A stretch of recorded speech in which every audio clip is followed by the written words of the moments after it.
Hi guys, today's topic about rhinosporidiosis.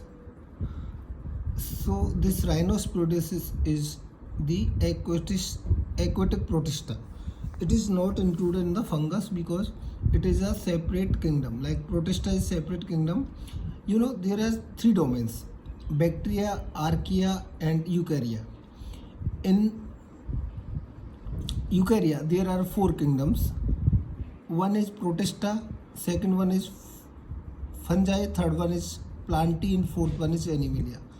So this protista having eukaryotic cells, and this protista is unicellular. So these organisms are unicellular included in the protista group, and they are having eukaryotes, cell membrane, nucleus, everything. So that's why they are in the eukaryote domain. And these are fungus like because this rhinosporidiosis is having chitin and sporangia. That's why it resembles with the fungus, but it is not in a fungus. It is a protista or protozoa. Now talk about rhinosporidiosis. It is a chronic granulomatous disease caused by the Rhinosporidium severi. The size of this endospore about 7 to 10 micrometer in diameter. Its also adult size is called trophozoites.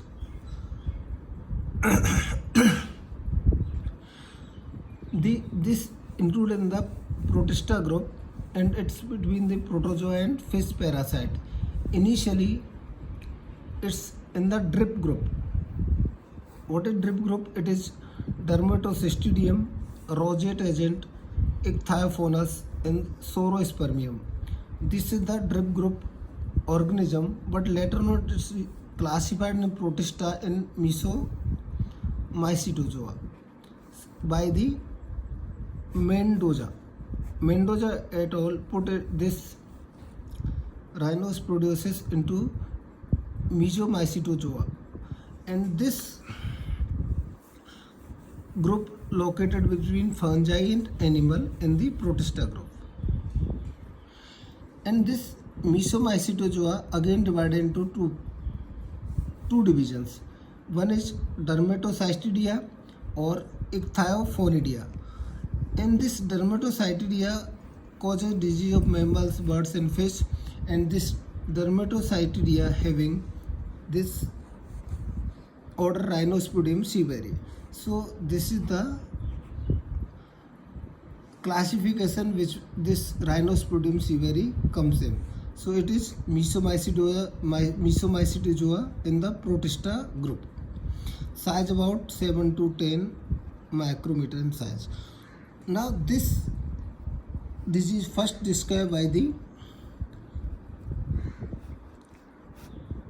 Guillermo Sever in 1896 in Argentina. So first case detected in the Argentina by scientist Sever. Okay. Now life cycle of this Rhinosporidium severi is, this is the adult endospore, or you can say it is trophocytes. It's adult severi. This adult severi is unicellular structure having clear cytoplasm, chitin cell wall, and vesicular nucleus. This nucleus divided into this is nuclear division leading to endospore formation. Initial division leading to young spongia formation. Later on, more division having mature spongia, which is having 300 to 1000 micrometer in size. That's why is 1 mm, maybe 1 mm size. You can see on the pink polyp on the nose, there is white dots. So white dot can be seen because it's about 1 mm size sometimes. So this spongia having this nucleus divided into more endospore form. One spongia may have 12,000 to 16,000 endospores, and after the endospore rupture and this endospore, some endospore leading to deepithelialization of nasal mucosa and leading to infection of nose, and some may go into the same life cycle. So this is the life cycle of severi. Okay, So this seaweed is attached to epithelium, leading to damage of epithelium and mucous membrane, skin also. So any mucous membrane of skin can be infected by this seaweed. Now talk about most common sites. The most common site is nose in nasopharynx. Sometimes is larynx, oropharynx, trachea, bronchi, vagina, scalp, skin, lips, palate, conjunctiva can be infected. Now transmitted by the contaminated water. Common in farmer and cattle handlers because they are handled in the ponds. So this seaweed is commonly found in the stagnant water. This disease common and endemic in India, mainly in South India, then Sri Lanka, Pakistan. So this is endemic in India, Sri Lanka, Pakistan. But some cases are reported from Asia, Africa, South America. So this is sporadic in these countries.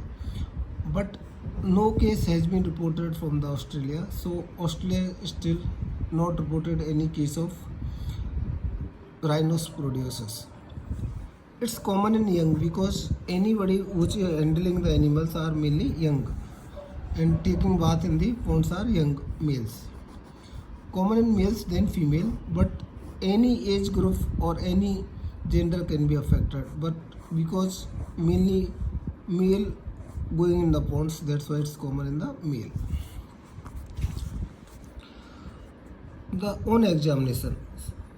Initially, there is nasal discharge. Blood in nasal discharge can be seen. Sometimes only frank epistaxis is only seen in the initial presentation.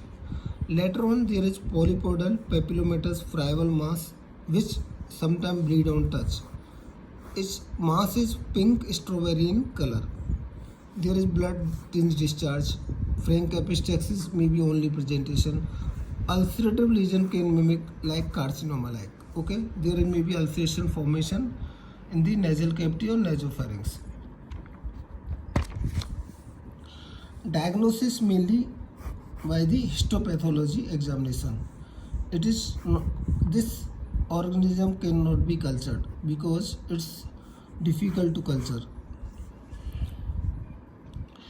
The treatment is mainly surgical. The treatment of rhinoscleroma mainly medical treatment, and treatment of rhinosporidiosis mainly medical surgical treatment.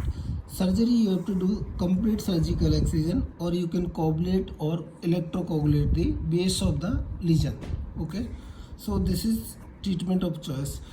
Dapsone, I don't think it's effective, but Dapsone may be tried in recurrence cases.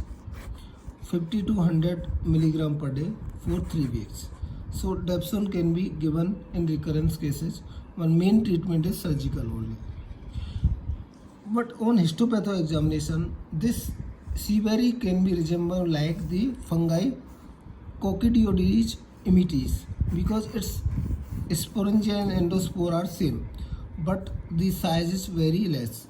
The endospore of immitis is about 2 to 4 micrometer in size, and sporangia about 20 to 80 micrometer in size, and they cannot stain by mucicarmine. Okay, so this is differentiation.